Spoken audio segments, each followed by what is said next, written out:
আসসালামু আলাইকুম। কেমন আছেন সবাই? আশা করছি সবাই খুব খুব ভালো আছেন। আমরাও আলহামদুলিল্লাহ ভালো আছি। সাবাহাত তো খুব এনজয় করছে, তার আমের বাসা আসতে পেরে সে খুব মজা পাচ্ছে। তো দেখেছেন আমার মায়ের বারান্দায় সব সবজি গাছ লাগানো, এই যে এগুলো হচ্ছে শাক, আলু শাক মনে হয় এগুলো। তো সে পুরো কৃষানি হয়ে গিয়েছে, শহুরে কৃষানি যাকে বলে। তো একটু কিছুক্ষণ বারান্দায় দাঁড়িয়ে থেকে দেখলাম নতুন কি কি হয়েছে তার সবজি। এরপরে নাস্তা খেতে আসলাম। তো গরু মাংস ছিল, গরু মাংস দিয়ে রুটি খেতে কিন্তু দারুণ মজা। তো একদম মাংসগুলা গলে গলে গিয়েছে, আর অনেক দিন পরে আম্মুর হাতের মাংস রান্না খেয়ে খুব মজা লাগছিল। এরপরে হচ্ছে সাথে আলু ভাজা ছিল, আলু ভাজাটাও আমার খুব পছন্দের আম্মুদের বাসার।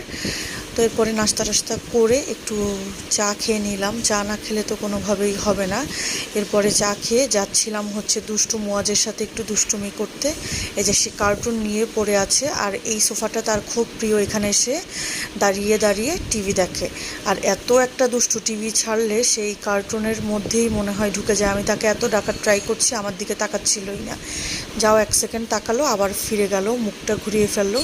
এরপরে হচ্ছে আমি দুপুরে খেতে বসলাম। তো শাক ভাজা ছিল, আলু ভর্তা ছিল, লাউ দিয়ে চিংড়ি মাছ রান্না করেছিল। আম্মু কত রকমের আইটেম যে করে, মানে দুপুরবেলায় আর রাতে। তো চিকেন ছিল, সাবাত তো খুব মজা পেয়েছে চিকেন খেয়ে। তারপরে হচ্ছে বট ভুনা করেছিল, আমি আসবো বলে এই বটটা রেখে দিয়েছিল। আর এই যে আসরের নামাজের পরে এই মুয়াজকে নিয়ে আমরা একটু দুষ্টুমি করছিলাম। নামাজ শেষ করে ওকে এই হিজাবটা পরিয়ে দিয়েছি, মেয়ে সাজিয়ে দিয়েছি ওকে।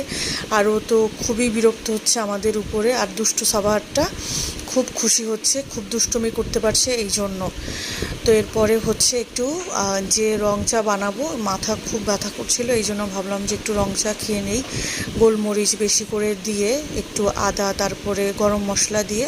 তো বারান্দায় চলে আসলাম, একটু চা এনজয় করছি আর সাথে ফুল দেখছিলাম। আম্মুদের এই রাস্তাটা সেই আরও 1 বছর 1.5 বছর হয়ে গেছে ঠিক করতে নিয়েছিল, এখন পর্যন্ত ঠিক করা হয়নি, মাত্র মনে হচ্ছে এখন ঠিক হবে একটু একটু করে। এরপরে হচ্ছে সন্ধ্যায় একটু নুডলস খেলাম আমরা। আর এই যে দেখেন দুই ভাই বোন এমনভাবে টিভি দেখায় মগ্ন হয়ে আছে, এদের কোনো দুনিয়ার খবর নেই। আমি যে এদেরকে ভিডিও করছি, এদের সেটারও কোনো খবর নেই। এরা খুব এনজয় করছিল একজন আরেকজনের কোলে বসে।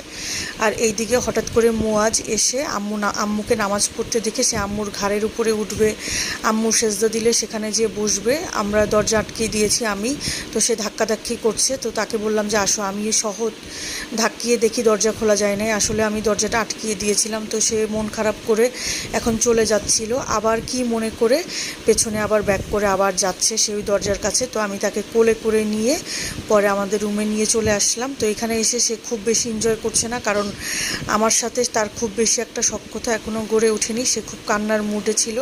তো যাই হোক, তার সাথে দুষ্টুমি করে আবার হচ্ছে আমরা রাতে ডিনার করতে চলে আসলাম। তো দুপুরে বট ছিল, আর আম্মু আবার নতুন করে রাতে গরুর মাংস রান্না করলো।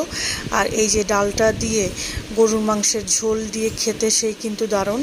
তো আম্মু মাসকলাইয়ের ডাল রান্না করেছিল, পাতলা ডাল, এটা খেতে কিন্তু সত্যি খুব অসাধারণ। তো আজকের ভিডিও এই পর্যন্ত, আল্লাহ হাফেজ।